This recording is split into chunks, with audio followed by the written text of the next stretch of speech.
Crypto, we have a really cool opportunity here. Everybody knows Slee Off-Road. Very beginning, started with 80 Series Land Cruisers. And we have two beautiful examples behind us. I know, I always say people are remembering or finding things out that we already forgot. And the joke we have here is that the trucks didn't change, so any information that was existing 20 years ago, although there may be new products and new technologies, that information didn't change. The way a 35-inch tire fits in the wheel well of an 80 20 years ago. It fits magic now. It's different. It's different rules. 20 years later, it isn't. Different gravity. But, yeah, everybody thinks you're my son. He's not my son, by the way. No. But we do have a father and son truck here. We do. These beautiful white Land Cruisers. 1997. This is a great example of a classic 80 Series build that we've done for years and years and years, and it still works today. We still don't have kangaroos to hit with this bumper. There was a kangaroo loose in Colorado once. Don't forget about Long time ago, but I think we're going to do a quick overview about the vehicles and then show you old power versus new power. Exactly. They're both horsepowers, but they measure those the same still as well. Son had to get bigger tires, obviously, but we're working on that for the dad. Yes. Okay. So we're here with John Garbo. He's the owner of this beautiful 1997 80 Series that really is it's a snap from the past, right? Yeah, it is. Now, you were telling me a great story about this truck and how you learned about it. You're obviously not new to 80 Series. You've owned a few 80 Series that we've been very involved in. And can you tell us a little bit of story about this truck and the history of it and how it came to be in your possession? Sure.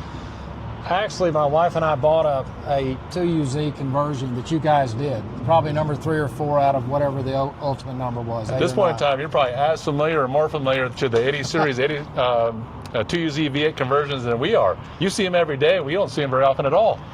Well, when I bought that truck, and that's based on you guys putting me on the track of that truck, it was just a great purchase.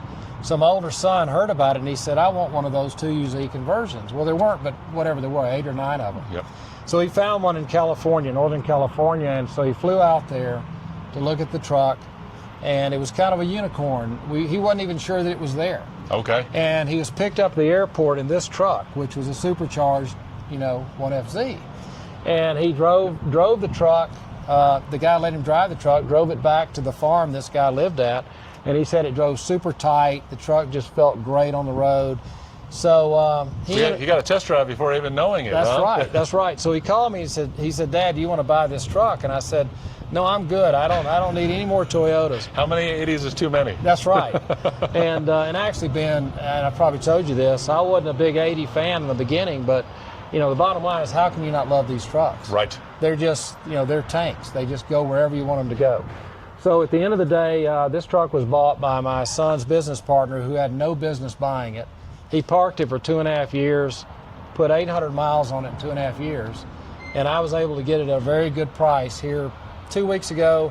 Took it to the San Juans, wheeled it for 4 days, and even with a bad departure angle in the back, was able to do anything and everything that the more modified trucks did. I mean, you're explaining everything of why people get into 80s and why they have the reputation they do, right? This is a 30-year-old vehicle.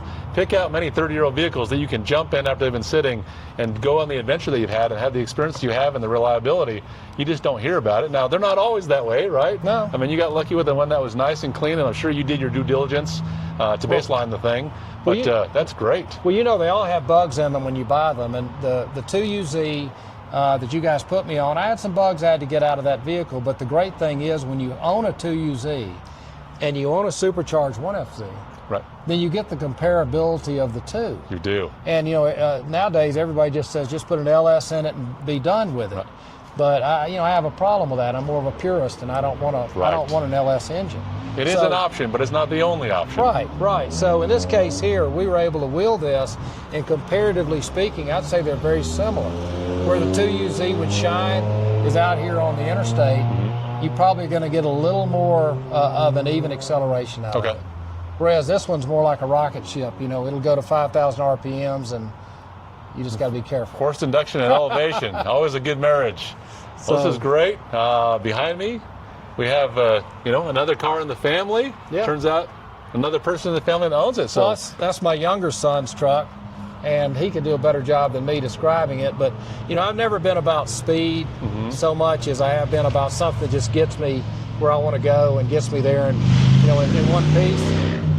But that particular truck has got what has it got? 600 horsepower. Yeah, that's what he's telling me. It can be as much as 600. Yeah. 14, 16 pounds of boost. I mean, it's just an absolute beast. I rode in it with him the other day, and I thought I was going to have whiplash in my neck when I got out of it. And, you know, kind of growing up during the muscle car era, it has that feel which is unnatural for a Land Cruiser. Right. And with the peaky power up high. Right.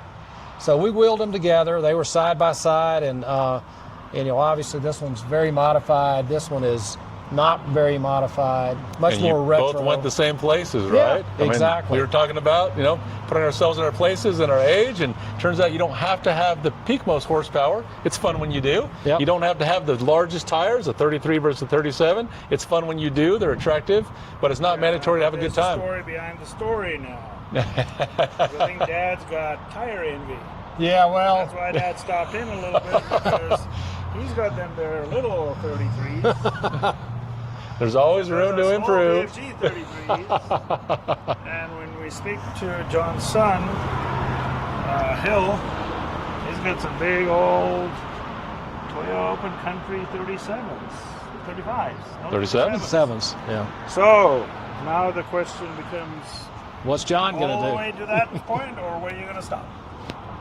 I'm kind of with Ben on this. I think I'm going to go with 35s, and I'm not going to go any higher than I have to go, and really make this a vehicle that I can take anywhere I want to take it. Drives great on the interstate, you know, at elevation, and something that I can really enjoy driving for the duration. Makes sense. Yeah. Turns out you have more than one, and you don't have to do it only one time. That's right. You know, the problem, Ben, you run into is when you move to Colorado and everybody's concerned about, obviously, the environment and gasoline and fuel, you know, fuel mileage and all that. I moved up here with 6 vehicles, you know, Toyotas. All 5 of them were Toyotas. And I can't drive 5 at one time, but I don't want to get rid of any of them. Right. You know? There's nothing wrong with that at all. So anyways, one I've at been a very time, one satisfied. project at a time, and enjoy them for what they're worth, right? Enjoy them to their strengths. Satisfied. Well, that's great. I appreciate your time explaining this is a really cool story. And as I mentioned, you're familiar with 80 series, so love to hear the continued feedback and how this one fits into your fleet, and happy to help you with it along the way as we can. Thank you. So thank you. Thank you very much. So this is Hill Garbo. We just got done talking to your father. We have the kind of brother-sister cars here. We have father-son that own them. I think that's super cool. You guys have brought them to us to show them and some of the work that you've done, and we can compare and contrast them.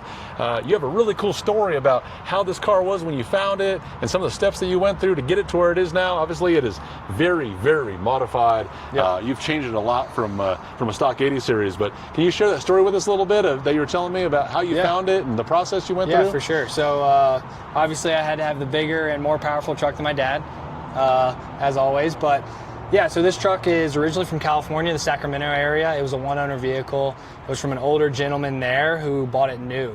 And when I bought it, I don't think it ever had anything done to it. It's completely bone stock. Don't think it had even been washed. So first thing I did was take it to the car wash, get it cleaned up, and like any young guy does, put a lift kit on it. So went and put a Dobinson 3 to 4 inch long travel suspension lift on it, wheels and tires from Slee, and then started with the armor. So I did front and rear Slee bumpers, so the short bus in the front, and then Slee's dual swing out in the rear, and then the white knuckle sliders, and then the transfer case skid plate in the underneath. I then drove it for a couple years and kind of did some smaller things to it, so some kind of creature comforts there, so audio, head unit, some seat covers, drawer system in the back. Yeah, we'll get to the engine bay here shortly. What happened here? Yeah, so I said, you know what, this thing needs more power after driving it for about 2 years.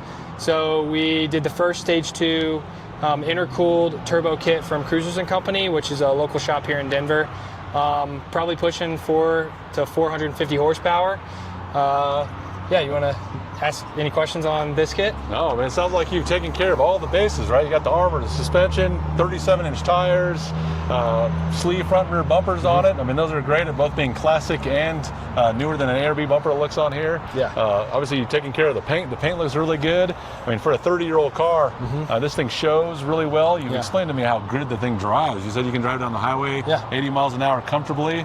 That's super impressive for something that has this age on it and this amount of work done to it. Yeah. And you guys have the luxury of, you own a little taste of everything on 80 Series, right? Yeah. You own some 2UZ 4.7 Toyota swapped that we've done in the past. Yeah. So we have two sleeve swap 2UZ 80s. My brother owns one and my mom owns one. I think we have the first one or the second one, and then the last one you guys did, which is quite interesting. And then we have the supercharged 80, and then we have the turboed 80. So we actually right now don't have a naturally aspirated 1FZ. Obviously, that's not in your wheelhouse, so you don't need them to be stock. You can see that here. Yeah. Maybe someday you'll find that super cream puff that you leave stock, and then you probably will never drive it. Yeah.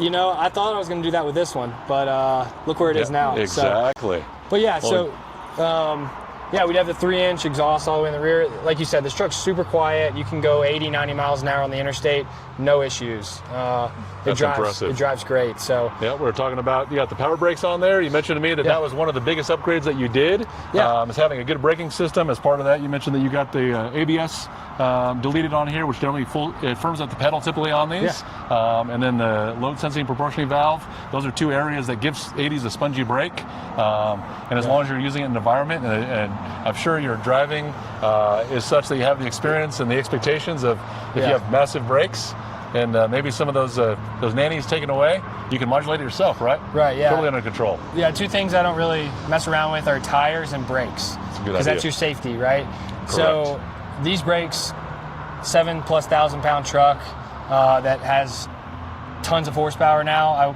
thought these were the best, and they have been one of the best upgrades I've ever done on this truck. So this truck will stop on a dime. It'll stop on any incline, off-road, wheeling. I couldn't be happy with the power brakes. Power Brake, another South African company, Christo being from South Africa. So, hey, maybe they went to school together. Who knows? Yeah. But yeah, we've got done the RCV axle sticking out here in the back. We talked about 300M axle shafts. Yep. You got some up. Does this have factory lockers in it, or is it locked? Okay. Factory lockers. In fact, I just had to replace the that sensor in the rear. The pin switch? Yeah, the pin switch. Yep. Common thing. They get oil.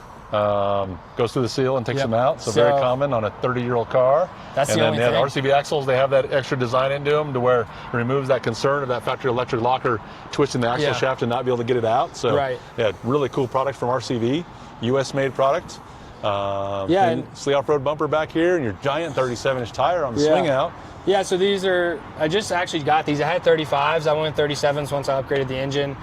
Got them here from the shop, and I got more compliments on this wheel and tire combo, I think, than anything on the truck. Maybe the turbo classic kit. Japanese bronze and white, right? A little Yeah. Subaru STI flavor in there, very Japanese. Yeah, it was awesome. And then one of my favorite things on this truck, and my dad's about to put he just got sleeve bumpers as well, is this right here. So I actually can fit my Yeti cooler here, and it fits perfectly, straps down, and when I'm on the trail, grab drinks, put your lunch in there, whatever you need, long road trips, it's great. It fits it perfectly. So I actually love riding around with my Yeti back here. Not the safest in Denver, but I strap it down and lock it down, and it works great. So I even did the chase lights here. So these are Baja Design lights. They're all wired through kind of up against the frame and up to the front, but they all mounted up perfectly on the ladder. So it works great.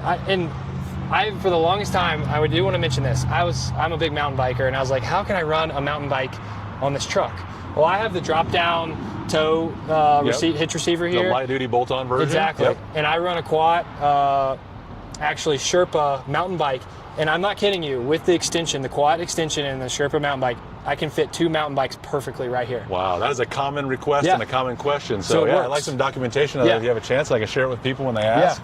Yeah, it works perfect. It's a large frame, and it'll hold 2 bikes. It's no issues. Okay, that's great. Yeah. One little sneak teaser or a little bit of information. If you don't know about 80 series, most people know this. If you're looking at this, you can always tell by the front of the truck whether it's a 91, 92 with the small flares and the different grill. It says Toyota. 93, 94 that has the bigger flares, says Toyota spelled out.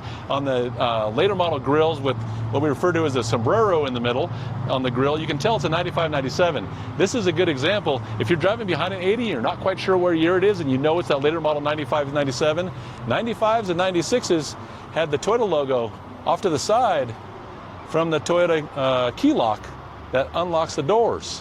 1997 only stands out like a sore thumb. We have the sombrero in the middle with the key lock cylinder on the top. Again, 1997 only, and then this has some unique features being, I'm going to go out online here and say it's a collector's edition. It has the black chrome emblem that spells out Land Cruiser on the side, and then we have the gray moldings. Both the collector's edition and the 40th anniversary had those moldings. There's some variables out there, whether you have moldings like this that are sleek with nothing. Some of the moldings will say four-wheel drive on them. Those came from non-US vehicles. And then obviously the 40th anniversary had the logo on the side. So a little easy to pick out exactly what year those trucks are as you're driving down the road. One thing too on both these trucks is another South African brand is Equipped seat covers. So I've had mine for a couple years. They are awesome. And my dad has them both on our other 80 and this 80. And if you don't want to reupholster your seats, then it's a great alternative to getting that done. Oh, great. They break in great, and they're super comfortable. Yeah, good tie-in that you guys have so much experience with different 80s, different modifications, different power plants and drivetrains, different types of forced induction. Yep. So yeah, you guys have a great experience having been able to test those and play with them every day. So we really appreciate you taking the time to give us a tour around your vehicle and share some of your experiences with us, and just bring the trucks by and show them to us. They're a couple of beautiful ladies. Yeah, awesome. Thanks so much. Thank you. Thanks for coming by.